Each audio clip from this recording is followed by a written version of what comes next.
The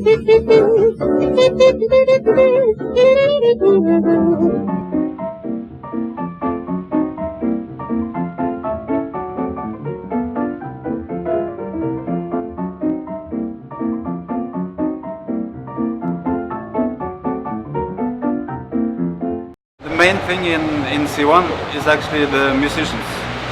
It's not the traditional music in itself, because I've tried to sort of forget the traditions of music and then just focus on fantastic baroque player from Norway and a fantastic violin player from Algeria, percussion player, beautiful guy, and this singer who was in there originally, called Amina Alawi, who's actually grown up in this Gharnati music, but sounds more or less like an improvising contemporary vocalist. So this openness in the minds of these people actually is what creates the music. I can feed material into that, and it grows.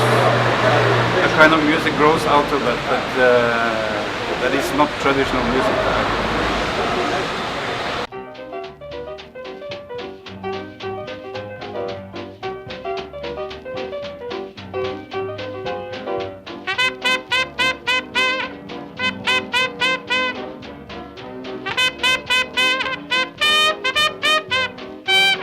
Yes, I mean the experience when you play improvised music is really an experience very parallel to driving a car in kind of semi-darkness, because the music just flows past you, and it's some things you are not really aware of happening, and your focus is moving around in the music that you make, especially when you play solo piano concerts. And you go so deep into this kind of mental frame that I suddenly saw this similarity, so I started making these random photos without looking in the camera, but just driving a car and then seeing what would come up, and you get all these lines of the light because you are in the movement. So the camera makes beautiful lines and shapes that actually don't exist, but for me it's a kind of a very good representation of the music in itself. And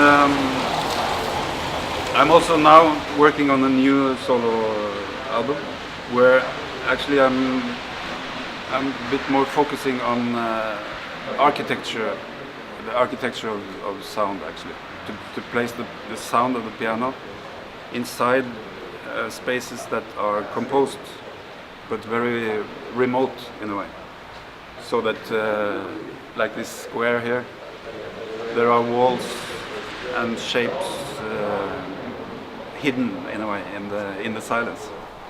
So it's very challenging, but I believe in that. Do you think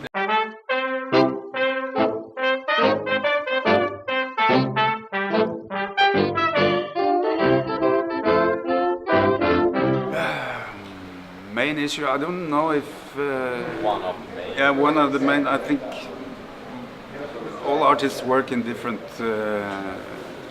fields, and I think in the life of an artist you discover areas that inspire you, and then you follow that. But I mean, the image has always been a part of the music.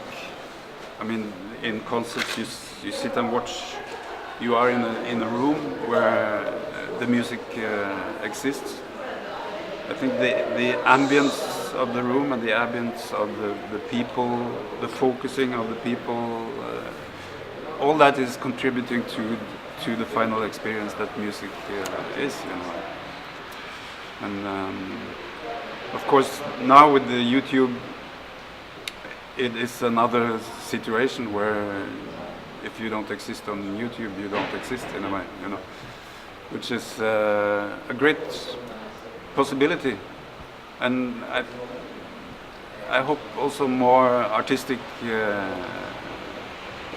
approaches come out of that than just to put the kind of meaningless film out and add some tracks to it.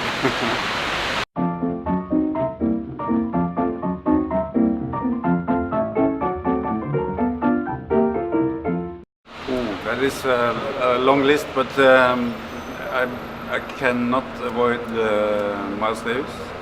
All his development. I mean, he's kind of a leading star in the creative, always searching towards kind of a new expression. And from pianists, Paul Bley has been the main guy for me, I must say. Thelonious Monk also, but someone I could not. No, Monk is not the person that you copy, or he's just himself. But lately I've been listening a lot to, as I've started to work with solo piano concerts and recordings, I've been listening a lot to classical piano players like Ivo Pogorelic. He's a Serbian, fantastic, very virtuoso, but also very musical. Who plays Baroque music impeccably. Very much.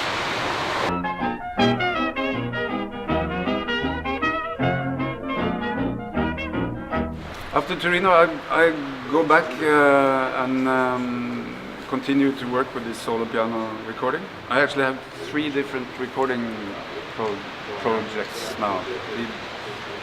I had a trio for 15 years with trumpet and percussion and me. And we are recording now for ECM. So we go in the studio when I get back. And then I'm also joining another Norwegian trumpet player called Mathias Eik on a new record with his music for ECM. So that's